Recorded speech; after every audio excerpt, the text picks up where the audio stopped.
Como o pessoal gosta de falar, a Fórmula 1 é o pináculo do automobilismo. E o foco de todas as equipes é construir o carro mais rápido possível. E com mais de 70 anos de história, muitas equipes passaram pela categoria e fizeram vários carros. Só que alguns deles não tinham o fator rápido. E hoje a gente vai visitar uma linha do tempo para conhecer qual foi o pior carro que cada uma das equipes atuais do grid já fez. Aston Martin MR22 2022. Esse foi o primeiro ano do Mike Crack como chefe da Aston Martin, substituindo o Otmar Szafnauer. Então ele teve muito pouco tempo para conseguir colocar sua própria filosofia, e o carro nasceu totalmente quebrado. E também esse era só o segundo ano da equipe como Aston Martin, apesar de ser basicamente a mesma coisa da Racing Point, só que sem a parte de copiar o carro da Mercedes. A dupla Stroll e Vettel também não conseguiu extrair o máximo do carro, porque bem, o Stroll é o Stroll e o Vettel já estava na decadência da carreira dele, além de que ele perdeu 2 etapas por conta da Covid. O melhor resultado da equipe foram 2 P6 que o alemão conseguiu no Azerbaijão e no Japão. E apesar de tudo, o carro era longe de ser o pior do grid, terminando o Mundial em 7º lugar com 55 pontos. Só que a Aston Martin é uma equipe que fica muito difícil da gente fazer essa régua, porque eles só tiveram 3 temporadas completas. Não é como as outras equipes que a gente vai falar aqui, que já tem vários anos de F1. E as 2 primeiras temporadas deles foram praticamente o mesmo resultado, o que não ajuda muito a gente nesse recorte. Mas a partir de agora as coisas começam a ficar um pouco mais interessantes. Haas VF21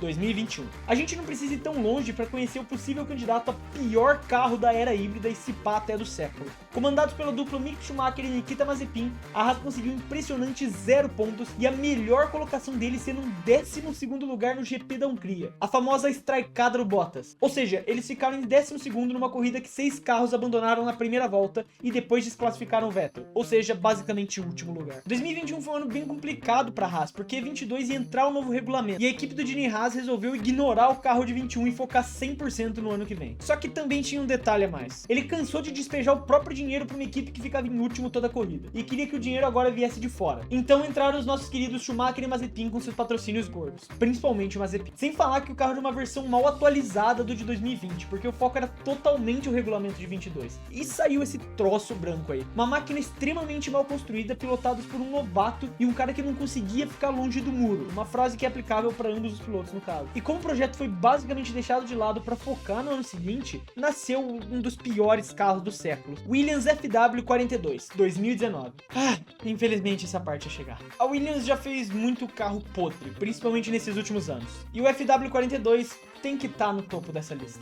Nada deu certo nesse carro. Isso a gente pode chamar de carro, esse negócio que era capaz de perder num 0 a 100 para um Renault Kwid. Ele tinha um design ilegal de suspensão que resultou na demissão do diretor técnico Paddy Lowe e atrasou demais a evolução da equipe. E durante toda a temporada, nos treinos classificatórios, eles ficavam 1 segundo atrás do 18º colocado, basicamente completando o fundo do pelotão corrida após corrida. E de alguma forma que nem Deus sabe, eles conseguiram pontuar no GP da Alemanha com o Kubica depois de metade do pelotão abandonar a corrida. Só que tirando isso, foi basicamente um sofrimento a temporada inteira, quase sempre terminando em último e penúltimo 2 voltas atrás do líder. Nem com as atualizações que vinham ao longo da temporada eles pareciam cortar essa diferença para o resto do pelotão. Então, numa palavra, era um carro irremediável. Sauber C33 2014. Agora que a Alfa Romeo volta a ser Sauber, melhora a nossa lista. Tudo já começou muito bem em 2013, quando eles demoraram para assinar um contrato de motor com a Ferrari, e ficou ainda melhor quando esse se mostrou o pior motor híbrido da Fórmula 1.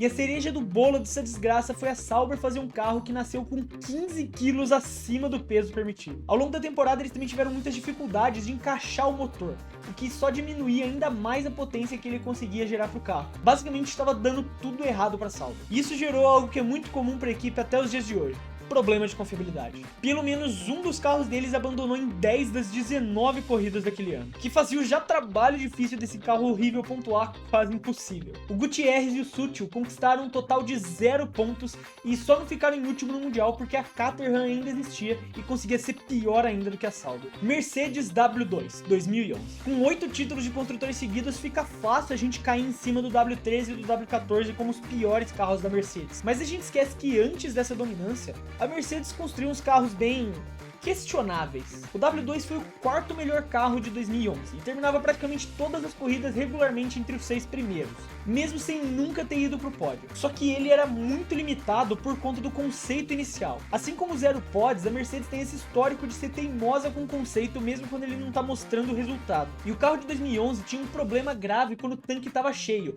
que tornava o centro de gravidade dele irregular demais. Isso fazia com que fosse extremamente difícil controlar os pneus no começo das corridas, principalmente principalmente no primeiro ano de contrato com a Pirelli, que ninguém tinha os dados completos ainda. Teve alguns momentos que o carro se mostrou competitivo, como no GP da Turquia, que o Rosberg conseguiu colocar ele em P3 no quali, mas por conta dos problemas do pneu acabou caindo para P5. Mas mesmo com todos esses problemas, isso serviu de aprendizado para os anos seguintes, quando a Mercedes ia se tornar uma das maiores potências da história da Fórmula 1. Red Bull RB2, 2006. Hoje é difícil lembrar de uma Red Bull ruim, até porque quando eles não dominavam, o Newey sempre fez carros capazes de pelo menos brigar por pódio. Só que em 2006, o primeiro ano do Adrian na equipe, nasceu um dos filhos mais complicados da sua carreira. Esse foi oficialmente o primeiro verdadeiro carro da Red Bull, e ele era muito problemático. O motor Ferrari não trazia esperança alguma, e os sistemas de refrigeração eram agressivos demais, o que custava para a Red Bull uma enorme quantidade de tempo na pista e comprometia a carroceria. O carro ainda tinha algumas poucas qualidades, principalmente em curvas de baixa velocidade, que até rendeu um P3 pro Coulthard em Mônaco, mas ainda assim era muito irregular, pontuando só em 3 etapas na temporada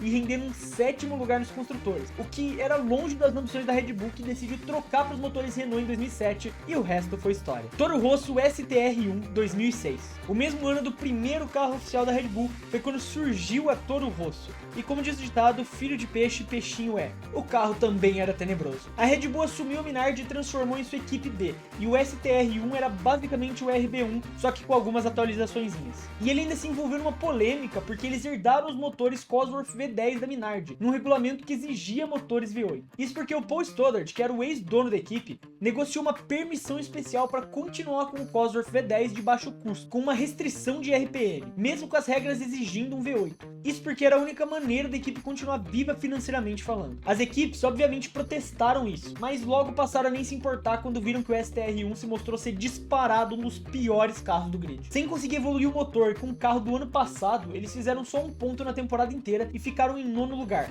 na frente das também tenebrosas Midland e Super Aguri. Ferrari F92A, 1992. Correr por 70 anos com certeza renderam alguns carros tenebrosos para Ferrari, só que nenhum deles supera o cavalo desnutrido que o Jean Alesi e o Ivan Capelli tiveram que pilotar em 1992. O F92A tinha muitos problemas dentro e fora das pistas, que já vinha desde 1991, quando Prost criticou muito a Ferrari. O chassi inicialmente tinha má distribuição de peso e a aderência dele era inconsistente, então eles precisaram fazer uma nova versão do carro no meio da temporada, com suspensão e assoalhos novos, o F92 AT. Só que isso ainda não resolvia o problema do motor, que engolia combustível, tinha zero potência e quebrava mais rápido do que a Ferrari é capaz de entregar um campeonato. O único ponto positivo desse carro era o som do motor, que era maravilhoso. Na moral, ouve isso.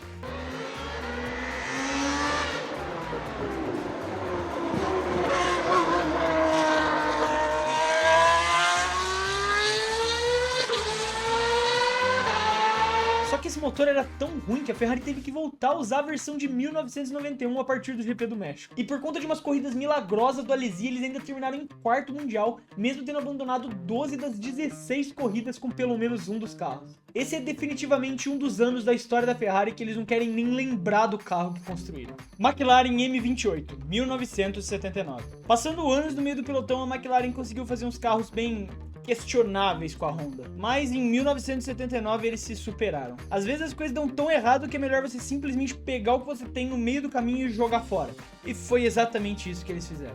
Esse foi o primeiro carro com efeito solo da equipe, só que eles já tiveram muitos problemas com o túnel de vento. E quando ele fez o primeiro teste completo em Watkins Glen, descobriram que o chassi que eles criaram para maximizar o efeito solo na lateral do carro era fino demais e estava se distorcendo sozinho. E o John Watson até conseguiu arrancar um pódio na abertura no GP da Argentina, mas depois foi só ladeira abaixo. O carro era arrastado, muito pesado e não conseguia criar o mesmo efeito solo tão poderoso quanto os líderes do pelotão. Sem falar na dificuldade que os pneus Goodyear tinham de evoluir à medida que a temporada avançava. E tava tudo dando tão errado que eles simplesmente pegaram o carro no meio da temporada e jogaram fora.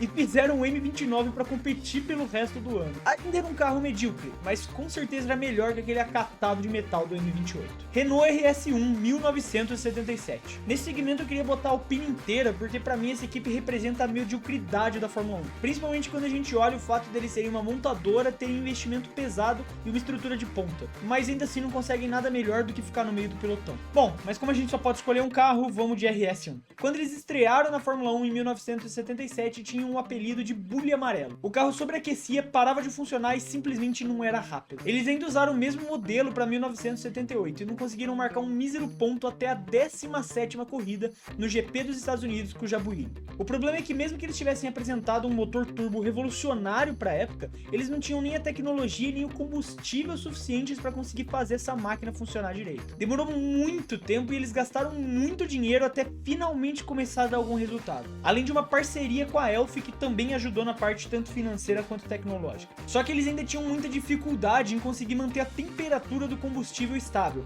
o que tornava ele extremamente difícil de pilotar e com certeza esse era o pior carro da história da Renault. Aí tá o pior carro de cada uma das equipes do grid virtual. E eu quero saber o que você acha, se tem algum carro que você mudaria, algum carro que você não concorda. Escreve aí nos comentários que eu quero saber a sua opinião. Um abraço pra quem ficou até aqui e até o próximo vídeo.